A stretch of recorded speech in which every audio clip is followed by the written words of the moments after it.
Veins తో బాధపడుతున్నారా? భారతదేశంలోనే బెస్ట్ ట్రీట్మెంట్ అందించే ఏకైక హాస్పిటల్ ఏవిస్. నమస్తే, మీరు చూస్తున్న సుమన్ టీవీ. నేను మీ కీర్తి.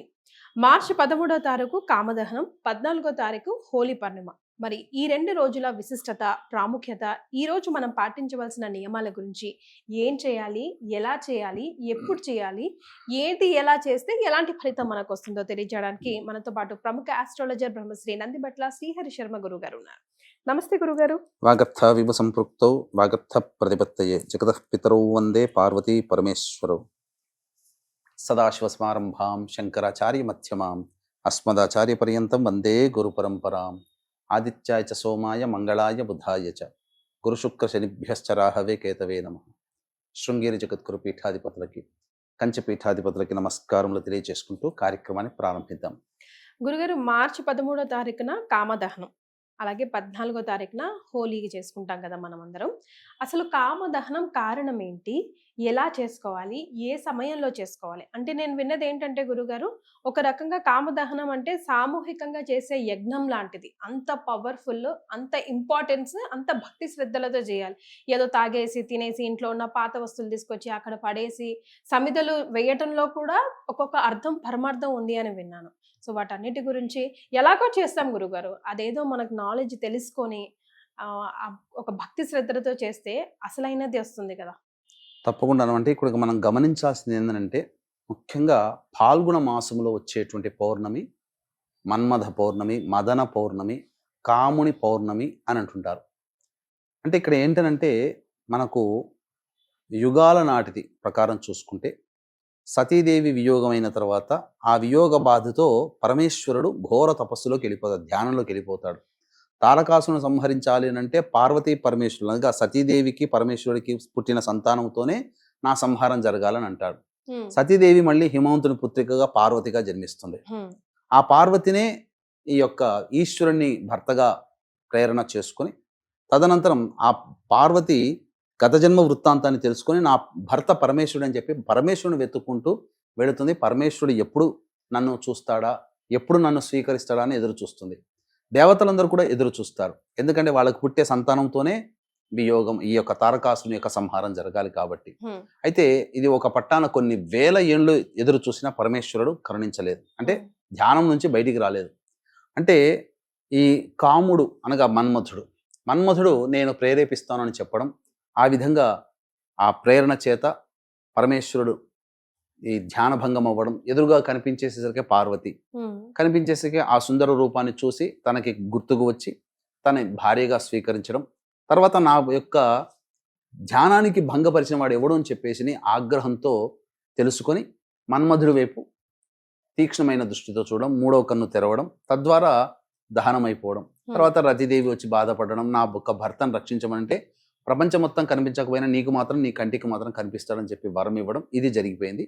ఈ మన్మధుడు మరణించినటువంటి రోజే ఈ యొక్క పౌర్ణమి రోజు అని అంటారు.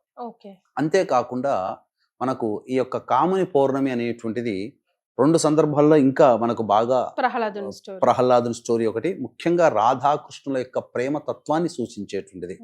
కాబట్టి ఈ రాధాకృష్ణులు బాగా చేసుకుంటారమ్మా చక్కగా. అందుకనే ఈనాటికి కూడా మన దగ్గర అంతగా రంగులద్దుకోవడం అనేటువంటిది మన దగ్గర ఈ మధ్య పెరిగింది, కానీ ఒక పూర్వకాలం నుంచి కూడా నార్త్ సైడ్ వాళ్ళే ఎక్కువగా సంతోషంగా, మనము దీపావళి ఎంత సంతోషంగా జరుపుకుంటామో వాళ్ళు ఈ యొక్క హోలీ పండుగ అంత బాగా సంతోషంగా జరుపుకుంటారు. దగ్గర 40 రోజుల పాటు ఏదో సెలబ్రేట్ చేస్తారు. అంటే పంచమి రోజు నుంచి, ఈ పాల్గొన మాసం పంచమి రోజు నుంచి మొదలుకొని ఈ పౌర్ణమి వరకు కూడా ఉత్సవాలు బాగా జరుపుకుంటారు. అందరూ రంగులు పూసుకుంటారు. ఇంకా చెప్పాలి అంటే తమ ఇష్టమైన వ్యక్తుల మీద ప్రేమను చాటేటువంటి ఉద్దేశంలో భాగంగా ఈ రంగును చల్లుకోవడం. ఈ జల్లిన తర్వాత ఆ యొక్క అమ్మాయి కూడా తను ఇష్టమైతే తను కూడా జల్లుతుంది. ఈ ఇద్దరిగా అంటే రాధాకృష్ణులు ఒకరికొకరు చల్లుకున్నారు కాబట్టి ఆ విధంగా ప్రేమను అంగీకరించే శుభదినంగా కూడా ప్రేమికులు అనుకున్న వాళ్ళు ప్రేమని వ్యక్తపరచడం కోసం రంగుని చల్లుకుంటారు. అయితే ఒక్కరు చేస్తే కాదు, అటువైపు ఇంకొక వ్యక్తి కూడాను తన ఇష్టాన్ని చూపితే అప్పుడు ఆ విధంగా జరుగుతుంది. ఇది జరిగేటువంటిది. ఇంకొక రెండవదైనటువంటిది ఏంటంటే ప్రహ్లాదుడికి సంబంధించినటువంటిది. హిరణ్యకశిపుడికి సోదరి హోళిక, ఆమెకు ఒక గొప్ప వరం ఉంది. అగ్నిలో కూడా దగ్ధమైపోయినటువంటి వరం ఆమె సంపాదించుకుంది. కాబట్టి ఎన్నో విధాలుగా ఆ ప్రహ్లాదుడు, ఎందుకంటే విష్ణు భక్తుడు, ఆయనేమో విష్ణు ద్వేషి తండ్రి. కాబట్టి ఇక్కడ తన ప్రహ్లాదుడిని అంతమొందించాలనే ఉద్దేశంతో బాధలు పెట్టైనా నయాన భయాన చెబితే వినలేదు. ఇక దండన చేసి భయపెట్టి బాధ పెట్టైనా మార్చాలి దృష్టి విష్ణువు నుంచి ఈశ్వరుడికి అని చెప్పే ఉద్దేశంతో అనేక రకాల శిక్షలు వేసిన అన్నిట్లో కూడాను మృత్యుంజయుడి తిరిగి వస్తే ఇక చివరికి సోదరి అన్న యొక్క పడుతున్నటువంటి తపనని చూసి నేను సంహరిస్తానన్నయ్య అని చెప్పి ఒక పెద్ద మంట వేసుకొని ఆ మంటలో ప్రహ్లాదుని ఒళ్ళో కూర్చోబెట్టుకొని తనకొక వరం ఉంది కదా, ఎటువంటి అగ్నిలో దహనం అయిపోనని చెప్పేసేసని. కానీ ఇక్కడ దేవత యొక్క శక్తి ముందర ఆమె వరం ఏమీ పనిచేయలేదు. ప్రహ్లాదుడి యొక్క నిరంతర భక్తి తత్పరంతో ఆ హోళికే దహనం అయిపోయినటువంటిది. హోళిక అనే రాక్షసి దహనం అయినటువంటి సందర్భంగా మళ్ళీ దహనం అయిపోయి మృత్యుంజయుడై తిరిగి వచ్చినటువంటి సందర్భంగా ఆ రోజు పౌర్ణమి, ఈ హోళికా పౌర్ణమి. ఆ రోజున నుంచి పురస్కరించుకొని ప్రతి ఇంట కూడా ఈ యొక్క హోళీ పండుగ సందర్భంగా హోళీ దహనం లేదా కామదహనం ఊరి చివర్లలో, ఇప్పుడు భోగి మంటలు అయితే ఏ విధంగానైతే మనం వేసుకుంటామో భోగి మంటల్లో చేసే ఆచారంలో ఏంటంటే పాత వస్తువులన్నీ తీసుకొచ్చి వేయడం లాంటిది. కానీ ఈ హోళికా పౌర్ణమి సందర్భంగా వాడబడేటువంటి వస్తువుల్లో పాత వస్తువులు కాదు, కొత్త వస్తువులే మనం తెచ్చుకోవాలి. పాత వస్తువులు వేయడానికి లేదు. ఆవు పిడకలు వస్తువులు. ముఖ్యంగా ఈ దహనం అనేటువంటిది జరపడానికి ఈ 13వ తారీఖు రోజున రాత్రిపూట కదా జరిపేటువంటిది. దహనం అనేది ఎప్పుడు కూడా రాత్రిపూట. ఏ సమయంలో? 13వ తారీఖు రోజున మనకు ఉదయం 10:36 నుంచి ప్రారంభమైనటువంటి పౌర్ణమి 14వ తారీఖు రోజున 12:27 వరకు ఉంది. కాబట్టి రాత్రిపూట మాత్రమే ఇది జరుపుకోవాలి. ఏ సమయంలో సాధారణంగానైతే అన్ని ప్రాంతాలలో సూర్యాస్తమయం అయిన తర్వాత సాయంత్రం అనగా ఈ ప్రదోష కాలం దాటిన తర్వాత అంటే సాయంత్రం 7:30 తర్వాత చేస్తారు. కానీ ఈసారి భద్రాకరణం అనేటువంటిది ఉన్నది. రాత్రి 11:36 వరకు భద్రాకరణం ఉంది. కాబట్టి ఈ యొక్క భద్రాకరణం ఉన్నంత వరకు సమయాన్ని విడిచిపెట్టి హోళికా పౌర్ణమి అనేటువంటిది భవిష్యత్తులో మంచి జరగడానికి ఉద్దేశించి చేసేటువంటి పండుగ. ఎందుకనంటే ఈ యొక్క హోళికా పండుగ అనేటువంటిది జరిపిన తర్వాత ఆ విభూతిని తీసుకొని వచ్చి తెల్లవారి అనగా మరుసటి రోజున నీటిలో కలుపుకొని స్నానం చేస్తే సమస్తమైనటువంటి రోగ దోషాలన్నీ కూడా తొలగిపోతాయని శాస్త్రవచనం. అంతేకాకుండా ఇంటికి తీసుకొచ్చి ఇంటి చుట్టుపక్కల ఉన్నటువంటి ప్రదేశాల్లో జల్లినట్లయితే ఆ ఇంట్లో ఎటువంటి అపమృత్యు భయ దోషాలు ఉండవు. అంతేకాకుండా ఆ ఇంట్లో నరదృష్టి నరఘోష నుంచి బయటపడుతుందని చెప్పి శాస్త్రవచనం. కాబట్టి ఇంతటి మహత్యాన్ని ఇంతటి గొప్పతనాన్ని చాటి చెప్పేటువంటి యొక్క హోళికా దహనం ఏదైతే సంబంధించినటువంటి ఉందో ఈ భద్రాకరణం ఉన్నటువంటి సమయాన్ని విడిచిపెట్టి చేసుకోవాలి. దీనికి ఉన్నటువంటి ఈ భద్రాకరణం ఉన్నటువంటి సమయం 11:36 వరకు ఉంది. కాబట్టి 13వ తారీఖు రోజున 11:36 నుంచి 12:26 మధ్య కాలంలో అనగా సుమారు 1 గంట కాలం మధ్య కాలంలో ఈ యొక్క హోళికా దహనాన్ని ఏర్పాటు చేసుకుని నిశీ సమయంలో ముఖ్యంగా చేయాలి. కాబట్టి ఈ సమయంలో చేసుకున్నటువంటి విధంగా ఆచరించుకొని మరుసటి రోజున పౌర్ణమి యథావిధిగా పండుగ చేసుకోవాలి. రైట్ గురుగారు, సమిధల్లో ముఖ్యంగా ఇవి ఉంటే బాగుంటుంది. ఎందుకంటే నెక్స్ట్ డే మనం నీళ్ళల్లో వేసుకొని స్నానం ఆచరిస్తాం కాబట్టి ఔషధి గుణాలు ఉన్నవే మనం యూజ్ చేస్తూ ఉండాలి. కాబట్టి ముఖ్యంగా ఏవి వేసుకున్నా వేసుకోకపోయినా ఇవి వేసుకోవాలి, ఇవి వేసుకోకూడదు ఏమైనా ఉన్నాయా? అంటే మర్రి చెట్టువి యూజ్ చేయకూడదు నేను సమిధలను విన్నాను గురుగారు. అటువంటిది ఏం లేదు. మనకున్నటువంటి పంచపల్లవాలలో 5 రకాలు ఉంటాయి. ఈ పంచపల్లవాలే ముఖ్యంగా సంబంధించినటువంటి దేవతా పూజల్లో మనం వాడతాం. అంటే మర్రి, మేడి, జువ్వి, మోదుగా, రావి. కాబట్టి ఈ 5 వృక్షాలు కూడా దేవతా వృక్షములే, అందులో సందేహము లేదు. యూజ్ చేయవచ్చు, తప్పేమీ లేదు. ఈ 5 వృక్షాలకు సంబంధించినటువంటి కట్టెలను తీసుకుని వచ్చి ఆవు పిడకలను కూడా పెట్టి ముఖ్యంగా అందులో మనకు హోళిక అంటే మనకు చిత్రపటం కనుక దొరికితే ఆ హోళిక అనగా ప్రహ్లాదుని పట్టుకున్నటువంటి హోళిక అనే రాక్షసి కనుక చిత్రపటం కనుక దొరికే సందర్భం ఉంటే జిరాక్స్ తీసుకోవచ్చు. తీసుకొని ఆ మంటల్లో పెట్టేసేసి హోళికా దహనం లాగా జరుపుకొని ఆ వచ్చినటువంటి బూడిదని తర్వాత స్నానం చేసేటువంటి విధానంగానో ఇంట్లో గానీ వాడుకోవచ్చు. సో ఇక నెక్స్ట్ డే మార్చి 14వ తారీఖు ఎలాగో పౌర్ణమి హోళీ పండుగ.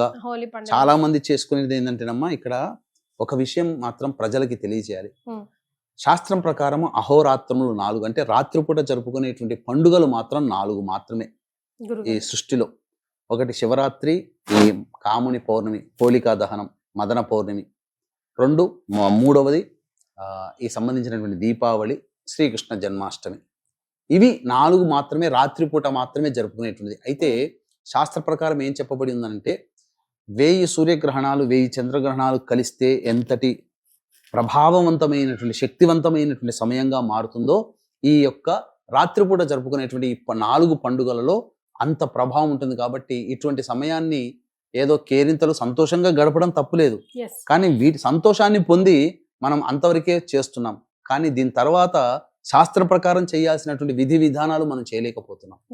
తద్వారా ఇక్కడ మనకు ఈ హోళిక అనేటువంటి ఒక రాక్షసి ద్వారా మనకు అవగతమయ్యేటువంటి ఒక గొప్ప విషయం ఏంటంటే, అందులో మనము పురాణ ప్రకారం హిరణ్యకశిపుడు, ప్రహ్లాదుడు, హోళిక అనేటువంటిది మనం జరుపుకున్నాం. అంటే ఇక్కడ బాలుడు, పసిబాలుడుగా ఉన్నటువంటి వాడు అనేక విధాలుగా ఉన్నటువంటి గండ దోషాలు తొలగించుకొని బయటికి వచ్చాడు. ఆఖరిగా ఈ హోళికను సంహరించడం జరిగింది. కాబట్టి మృత్యుంజయుడై తిరిగి వచ్చాడు. కాబట్టి పిల్లలున్న ప్రతి తల్లులు ఈ హోళికా పండుగ రోజున ఇటువంటిది చేసి తదనంతరం పిల్లలకి ఆయురారోగ్యాలు కలగాలంటే కొన్ని నియమాలు కూడా పాటించాలమ్మా. ఏంటా నియమాలు గురుగారు? తప్పకుండానమ్మా. అయితే ఈ యొక్క హోళికా పండుగ సంబంధించినటువంటి పురస్కరించుకొని మన పీఠం ఆధ్వర్యంలో ఈ యొక్క వృషభ, మిథున, సింహ, కన్య, తుల, ధనుస్సు, మకర, కుంభరాశుల్లో జన్మించినటువంటి వారికి ఈ యొక్క గ్రహణం, చంద్రగ్రహణం కూడా ఏర్పడుతుంది ఆ రోజున.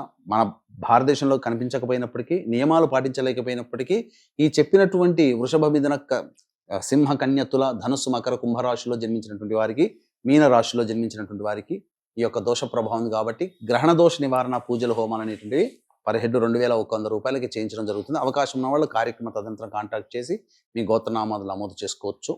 అయితే ఈ చేయాల్సినటువంటిదల్లా కూడా పౌర్ణమి అంటే గుర్తుకొచ్చేది లలిత అమ్మవారు అందరికీ. కాబట్టి అవకాశం ఉంటే అందరూ ఇంట్లో చండీ హోమం చేసుకోవడం చాలా మంచిది. లేని పక్షంలోనైతే ప్రధానంగా ఈ సంబంధించినటువంటి అమ్మవారికి చక్కగా ఎర్రటి పూలమాల వేసి లలితా సహస్రనామ పారాయణం చేసి లక్ష్మీ అష్టోత్తరం కూడా పారాయణం చేసి తదనంతరం అమ్మవారి దేవాలయంలో ఈ సంబంధించినటువంటి పెరుగు, ఈ బెల్లం పాయసం నైవేద్యంగా పెట్టాలి. ఇక దేవుడి గదిలోనా గురుగారు, లేకపోతే చంద్రుడి కింద కూర్చొని దేవుడి గదిలో అయినా పెట్టవచ్చు, లేదా దేవాలయంలో అయినా పెట్టవచ్చు. ముఖ్యంగా ఇంతకుముందు పిల్లలకి ఆయురారోగ్యాలు, కుటుంబంలో మానసికమైన ప్రశాంతత లభించాలి అని అంటే 11:30 నుంచి 12:30 13వ తారీఖు రోజున రాత్రి కాలంలో ఈ హోళికా దహనం ఉన్నటువంటి సమయంలోనే చద్దిని ప్రిపేర్ చేసుకోవాలి. చద్ది పెట్టడం అంటే తెలుస్తుంది ఎవరికైనా పెద్దవాళ్ళకి. ఆ ప్రిపేర్ చేసుకొని మరునాడు 14వ తారీఖు రోజున ఈ సంబంధించినటువంటి దుర్గా అమ్మవారి దేవాలయానికి పిల్లలు ఎవరైతే అనారోగ్యంతో ఉంటారో, లేకపోతే ఎవరైనా పిల్లలున్న ప్రతి తల్లిదండ్రులు ఆడ మగ అనేటువంటి భేదం లేదు, ఆ పిల్లల్ని తీసుకుని వెళ్ళి పొలిమేరలో ఉన్నటువంటి గ్రామదేవతకో, కట్టమైసమ్మకో, ఎల్లమ్మకో, పోచమ్మకో, లేకపోతే పార్వతి శివాలయంలో ఉన్నటువంటి అమ్మవారికో వెళ్ళి ఆ చద్దిని అమ్మవారికి అభిషేకం జరిపించి వీలైతే ఒక చీర, రవిక బట్ట, లేదా కనీసం జాకెట్ పీసు, గాజులు అమ్మవారికి పెట్టి ఈ చద్దిని అమ్మవారికి నైవేద్యంగా పెట్టి పిల్లలకు అందరికీ పంచినట్లయితే పిల్లలందరూ కూడా ఆయురారోగ్యాలతో సంపూర్ణంగా ఆనందంగా జీవిస్తారని చెప్పవచ్చు. లాస్ట్ గా ఒక చిన్న అనుమానం అండి. ఇప్పుడు తులసి కోట దగ్గర లలిత చదివి దీపారాధన చేసి బెల్లం పాయసం నివేదన చేసి లలిత చదువుకోమంటారు కదా, మనం ఆఫ్టర్ 6 అసలు చెట్లనే ముట్టుకోద్దంటాం కదా గురుగారు, పర్వాలేదా?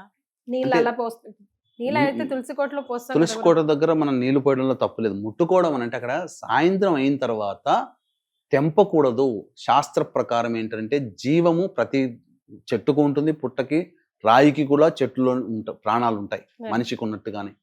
కాబట్టి సాయంకాల సమయంలో చెట్టు దగ్గరికి వెళ్ళకూడదు అని అంటారు. ఎందుకనంటే అక్కడ కొన్ని చెట్ల ప్రకారము కార్బన్ డైఆక్సైడ్ వదులుతాయి రాత్రిపూట.